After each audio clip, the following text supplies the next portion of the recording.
فمن حكم بشعبه بغير شريعة الله فإنه ما عدل، بل هو كافر والعياذ بالله، لأن الله قال من لم يحكم بما أنزل الله فأولئك هم الكافرون. فإذا وضع هذا الحاكم لشعبه قوانين تخالف الشريعة وهو يعلم أنه يخالف الشريعة ولكنه عدل عنها وقال أنا لا أعدل عن القانون فإنه كافر، ولو صلى ولو تصدق ولو صام ولو حج ولو ذكر الله ولو شهد للرسول بالرسالة فإنه كافر مخلد في نار جهنم يوم القيامة.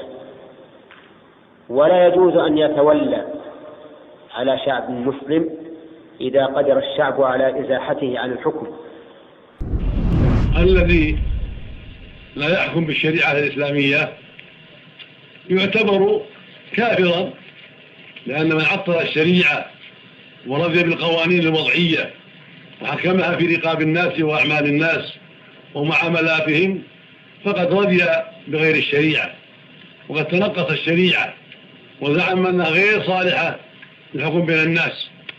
فالذين أوجدوا القوانين والحكم القانوني بآراء البشر من قوانين فرنسية أو إيطالية أو أمريكية أو إنجليزية أو سوفيتية أو غير ذلك، هؤلاء قد يملوا كتاب الله وراء ظهورهم ولا يكونوا على الإسلام، لا يكونوا حكاما مسلمين، لأن الله قال جل وعلا ومن لم يحكم بما أنزل الله فأولئك هم الكافرون، ولم يحكم بما أنزل الله فأولئك هم الظالمون، ولم يحكم بما أنزل الله فأولئك هم الفاسقون.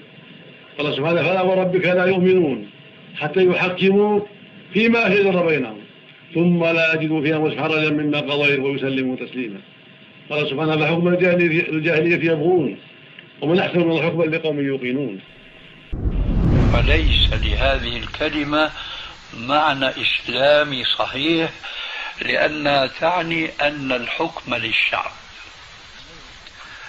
تعني أن الحكم للشعب، وهذا مع ظهور بطلانه ومخالفته لنصوص الشرع الإسلامي.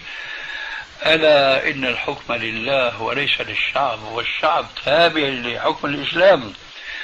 فهذا الديمقراطية تعني ضد الحكم الإسلامي تماما، الحكم للشعب.